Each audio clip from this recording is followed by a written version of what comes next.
Hair straight ചെയ്തിടാനും blow dry ചെയ്യാനൊക്കെ ആർക്കാണല്ലോ ഇഷ്ടമല്ലാത്തത്. അതും ഭയങ്കര അഫോർഡബിൾ റേറ്റിന് സാലൂൺ ലൈക്ക് ഫിനിഷിൽ നമുക്ക് വീട്ടിൽ തന്നെ ചെയ്യാൻ പറ്റിയാലോ. ഇപ്പം എവിടെ നോക്കിയാലും കേൾക്കുന്ന ഒരു സാധനമാണ് make me bold by Urban Yoga അല്ലേ. ഞാനും മേടിച്ചു പറഞ്ഞു കേട്ടോ. അതിൽ 2 ടൂളാണ് കേട്ടോ വരുന്നത്. ഹെയർ സ്ട്രെയിറ്റ് ചെയ്യാനുള്ള ബ്രഷും ഹെയർ ഡ്രൈ ചെയ്യാനുള്ള ടൂളുമാണ് കേട്ടോ വരുന്നത്.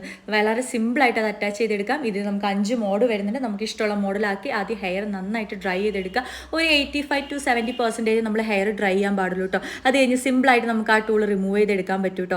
അതിനുശേഷം നമുക്ക് ഹെയർ സ്ട്രൈറ്റൻ ചെയ്യേണ്ട ബ്രഷ് നമുക്ക് കണക്ട് ചെയ്യാം. നമുക്ക് ഏത് മോഡാണോ വേണ്ടത് ആ മോഡിലേക്ക് ഇടാം. Low, medium. ഞാനൊരു മീഡിയം മോഡിലിട്ടിട്ടാണ് സ്റ്റേ ചെയ്യുന്നതിനകത്ത് ഹെയർ നന്നായിട്ട് ബ്രഷ് ചെയ്തെടുക്കുക. അതിനകത്തേക്ക് എൻ്റെ ഫസ്റ്റ് ലുക്ക് കാണുമ്പോൾ തന്നെ അറിയാം നിങ്ങൾക്ക് എത്രമാത്രം അത് ഹെയർ സ്ട്രൈറ്റ് ആയിട്ടുണ്ടെന്ന്. ഞാൻ മുഴുവനായിട്ടൊന്ന് സെറ്റ് ചെയ്ത് നിങ്ങൾക്ക് കാണിച്ചു തരാം കേട്ടോ. നല്ല അടിപൊളി ഫിനിഷിംഗ് ആണ് കേട്ടോ വരെ. നമുക്ക് നന്നായിട്ട് ഹെയർ നല്ല ഒരു സെറ്റിംഗ് സ്പ്രേ ഒക്കെ അടിച്ച് സെറ്റ് ചെയ്ത് കഴിഞ്ഞാൽ എന്തായാലും ഒരു 2 ഡേയ്സ് നല്ല അടിപൊളിയായിട്ട് ലാസ്റ്റ് ചെയ്യുന്നുണ്ട്. ഞാൻ നിങ്ങൾക്ക് ഇതേ സൂം ചെയ്ത് കാണിച്ചാൽ എത്രമാത്രം അടിപൊളിയായിട്ട് ഭയങ്കര അഫോർഡബിൾ റേറ്റിനാണ് കേട്ടോ ഇതവർ സെല് ചെയ്യുന്നത്. അപ്പോൾ ആർക്കെങ്കിലും ലിങ്ക് വേണമെങ്കിൽ ഇത് കമൻറ്റ് ചെയ്യാൻ മറക്കല്ലേ. ഇത് ഫ്ലിപ്കാർട്ടിലും ആമസോണിലും അവൈലബിൾ ആണ് കേട്ടോ.